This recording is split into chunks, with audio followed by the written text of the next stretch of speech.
For decades, people have been told the same simple story about Stonehenge. The Druids built it, or aliens did, or some lost civilization we have somehow forgotten. Tour guides repeat it, social media repeats it. Even serious-looking documentaries still lean on versions of that story when they need a clean answer. Most of it is wrong. Stonehenge is roughly 4,000 years older than the Druids. But here is where it gets genuinely strange. The monument itself is absolutely real, and what scientists have actually found there is more unsettling than the legend. Stonehenge rises from Salisbury Plain in Wiltshire like something that does not belong on an empty stretch of English grassland. 30-foot stones, perfect geometry, no written explanation left behind. Some blocks weigh more than 30 tons. They were cut, lifted, and fitted with joints that still hold today. Hundreds of cremated dead lie buried in and around the circle. This was not just architecture. It was a cemetery. And in the past 20 years alone, laboratory work on stone and bone has rewritten parts of the story all over again. Welsh bluestones traced to specific quarries. Sarsens pinned to one woodland patch 19 miles away. Cremated remains with isotope signatures pointing back to Wales. So what is the truth about Stonehenge? Not the gift shop version, the one hiding in chalk bone and 4,000 years of silence. Because if the real answer was simple, archaeologists would have stopped arguing about it a century ago. More than 1 million people visit Stonehenge every year. Most leave with the Druid story still rattling around in their heads. That gap between what the site actually is and what people think it is exactly what this video is about. This channel covers ancient British history most people were never taught. Ancient, strange, and everything in between. If that is your kind of thing, subscribe before we go further. And let me know in the comments if you had heard the Welsh Bluestone connection before today. New episodes on Spotify. If audio suits you better, link is below. The circle that should not exist. Stonehenge is among the most photographed prehistoric sites on Earth, and still one of the least fully understood. It sits roughly 8 miles north of Salisbury on open chalk downland. Close enough for a day trip, remote enough that the plain still feels ancient after dark. It registers as wrong before you can explain why. Too precise for wilderness. Too heavy for a world without metal tools. Which, as it turns out, is exactly the problem archaeologists have been wrestling with for centuries. Stonehenge was not one building project. It was a sequence of them stretching across roughly 1,500 years. The earliest known work dates to around 3,100 BCE, a circular ditch and bank, and 56 pits now called the Aubrey Holes. That is older than the Great Pyramid. Britain was already marking this ground as sacred before most of the world had learned to write. The famous upright trilithons most tourists photograph came later. The icon was built in stages, not in a single burst of genius. 2 completely different rock types make up the structure. Sarsens and bluestones, and that single fact destroys half the popular explanations people still repeat online. The Great Grey Sarsens form the outer ring and the towering trilithons, sandstone from the Marlborough Downs, roughly 19 miles north. The largest weighs around 30 tons. Moving even 1 block without modern machinery remains one of the most argued questions in British archaeology. Inside them sit the bluestones, smaller, spotted dolerite and rhyolite, geologically unlike anything native to Salisbury Plain. They match the Preseli Hills in West Wales, about 140 miles as the crow flies, and far farther by any overland route a Neolithic crew could have used. It is not a local monument built from local stone. Someone decided to stitch Wales and Wiltshire together in rock. Mortise and tenon joints lock the horizontal lintels onto the uprights. It is carpentry logic carved into stone 4 millennia ago. The heel stone stands outside the main ring, framing the solstice axis from a distance. It has stood there so long it feels like part of the horizon itself. Surrounding Stonehenge are hundreds of burial mounds, barrows packed into the downs like punctuation marks across the centuries. The Stonehenge cursus runs roughly 2 miles long, predating the stone circle itself, a vast earthwork arena whose purpose archaeologists still dispute. Silbury Hill and Avebury sit in the same UNESCO World Heritage landscape. Stonehenge was never an isolated wonder. It was the center of something much larger. Neolithic Britain was more connected than people imagine. Trade, movement, and shared ritual ideas crossed the island long before Rome appeared. Experiments with replica stones, sledges, and ropes have moved smaller blocks short distances. None has settled the argument at full sarsen scale. Ground-penetrating radar and laser surveys keep finding new features under the grass. The map of Stonehenge is still being drawn. The outer sarsen circle spans roughly 33 meters across. Every upright was shaped and thinned until the ring looked deliberate from every angle. Woodhenge, 2 miles away, was built from timber posts in a similar circular plan. Stone and wood may have been two versions of the same ritual idea. Bell-beaker pottery appears in the landscape as the Bronze Age arrives. Stonehenge was already ancient when new people brought new burial customs to the plain. Pig bones at Durrington Walls suggest midwinter feasts feeding thousands. The scale implies networks, not a handful of local families. Some Aubrey holes later held cremated remains that were reburied in the ditch. The monument was not only built over time, it was used for generations. In 2020, geologists announced they had identified the sarsen source more precisely than ever before.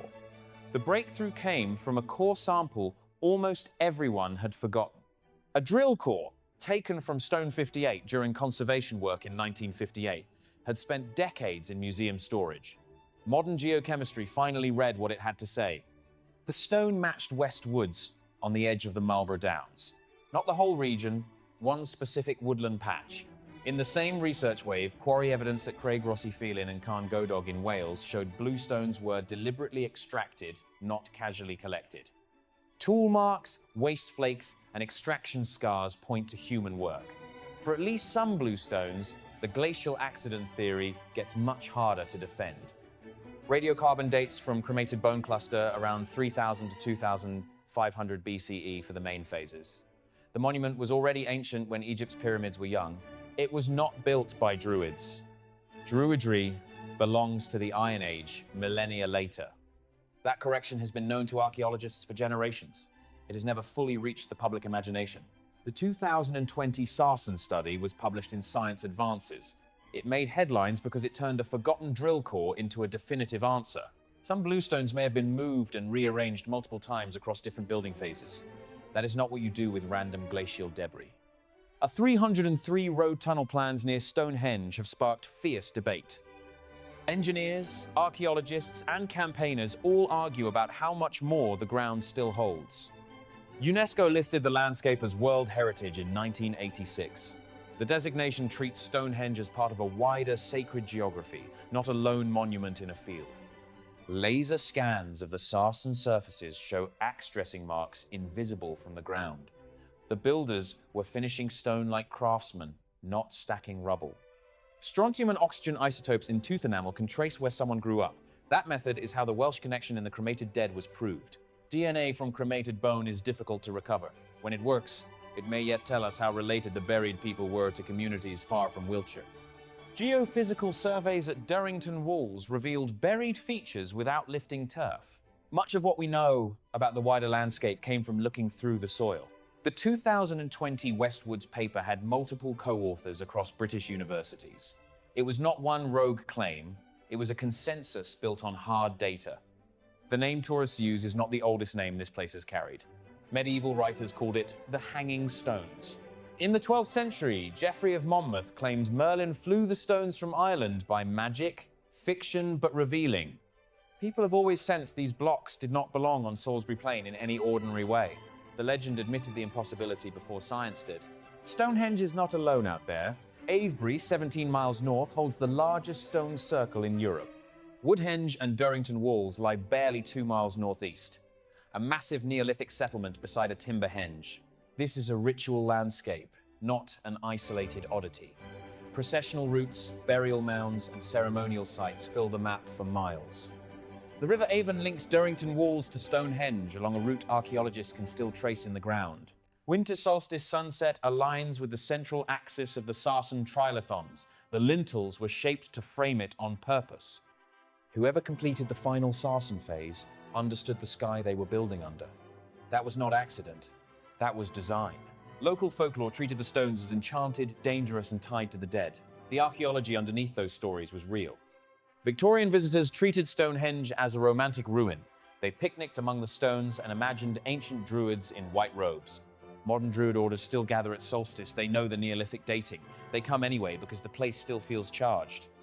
English heritage now manages access to the stones. Solstice sunrise draws thousands through controlled entry points once a year. Stonehenge, Callanish, Castlereagh, roll right Britain's great circles, and the difference between them is scale. None of them carry quite the same weight of stone, dead, and long-distance material.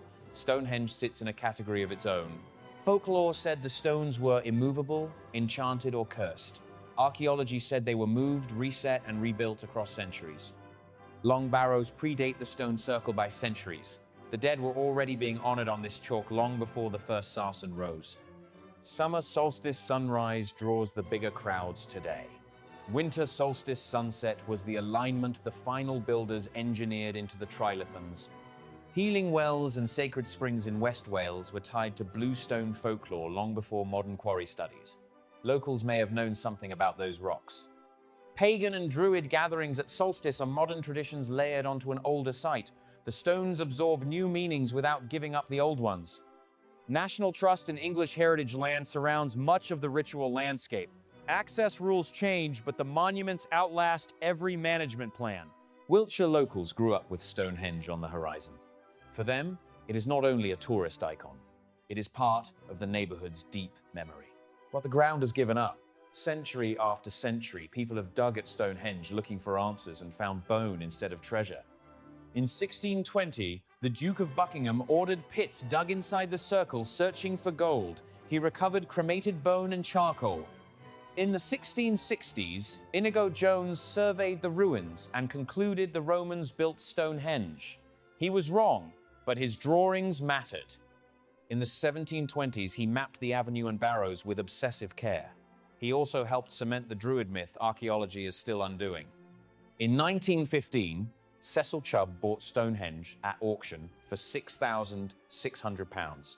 3 years later, he donated it to the nation. William Hawley's excavations in the 1920s recovered dozens of cremated burials and proved the ditch predated the standing stones. Richard Atkinson's work in the 1950s included drilling stone 58, producing the core that would solve the sarsen mystery 62 years later. Parts of what visitors photograph today were re-erected within living memory. The circle looks eternal, but conservation has touched it. In 2002, the Amesbury Archer was found 3 miles east, a wealthy Bronze Age burial with gold ornaments and tools. Isotope analysis suggested he grew up in the Alps. He traveled enormous distances to die near Stonehenge. A 2018 study of cremated remains from the Aubrey Holes found at least 10 individuals had spent their last years in West Wales. The same region the bluestones come from. People and stone were making the same journey. That did not close the mystery, it deepened it. John Aubrey surveyed the monument in the 17th century and linked it to the Druids early on. His notes helped keep Stonehenge in scholarly conversation. Charles Darwin dug at earthworms near the stones in the 1870s. Even he was drawn into the orbit of the place. Early 20th century restoration included straightening, leaning stones, and setting concrete supports. Conservation and authenticity have been uneasy partners here for a long time. Atkinson became controversial for slow publication and for concrete work hidden inside restored stones. His legacy is mixed, but his core sample was gold. The new visitor center opened in 2012, pulling crowds away from the immediate circle. The landscape presentation improved, but the questions remained. Metal detectorists and illegal digging have damaged protected sites across Britain. Stonehenge itself has seen vandalism, graffiti, and attempted theft over the years. Winter storms in 2014 toppled a lintel on the inner western trilithon. Even now, the monument is not perfectly static. The Amesbury Archer had a badly injured knee and an abscess. He may have traveled to Stonehenge seeking healing or community, or both. That reading is speculative. The distance he traveled is not. In 2009, archaeologists found Blue Stonehenge, a circle of Welsh stones by the Avon near Stonehenge. It suggested the river route was planned, not accidental.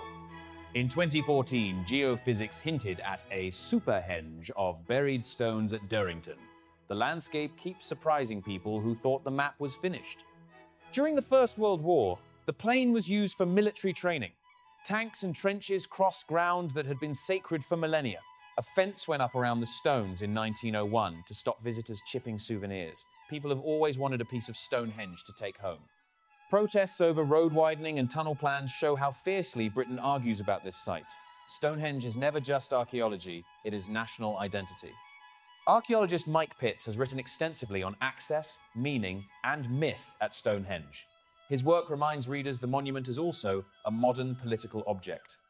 High-resolution laser models let researchers measure wear and tool marks stone by stone. Technology is doing what centuries of sketching could not. Stone 60 lies fallen near the circle, toppled long before conservation began. Not every original upright still stands. One detail often gets lost in the engineering debate. Stonehenge is full of the dead, men, women, and children cremated and buried across multiple phases. Whoever built this place was not only raising stones, they were processing loss. If you have made it this far, you are probably waiting for the neat explanation everyone promises about Stonehenge. Subscribe now if you want more of this series, because what researchers actually found when they look closely is more interesting than the legends. The professor who rebuilt the story. For over a decade, he led the Stonehenge Riverside project. His team excavated at Durrington Walls, along the Avon, and at the stones themselves. The picture that emerged was a whole landscape, not one circle in a field. They found evidence of enormous midwinter feasts, tens of thousands of animal bones discarded in quantities that imply gatherings on a staggering scale. Parker Pearson proposed a unified theory. Durrington Walls was for the living, Stonehenge was for the ancestral dead. The avenue and the river linked the two. Procession, feast, burial, and memory may all have been one system. He argued the bluestones may have been brought because Preseli folklore associated them with healing. Belief may have motivated the long haul from Wales. It is a coherent, peer-reviewed picture. It does not require anything supernatural. It requires extraordinary organization, shared belief, and cooperation across generations. But it does not explain everything either. A competing theory says some bluestones were moved by glaciers during the Ice Age, not by Neolithic haulers. He and others stress how difficult overland transport would have been. That theory handles some geology cleanly. It struggles with the quarry evidence, the rearranged bluestone phases, and the Welsh isotope signatures in the buried dead. How the sarsens were moved 19 miles remains actively debated. No single method has been demonstrated at full scale. The engineering is plausible in theory. The logistics are still genuinely hard to picture. Archaeologist Timothy Darvall has argued separately that bluestones were valued as healing stones. His theory overlaps with Parker Pearson's on that point, though not on everything else.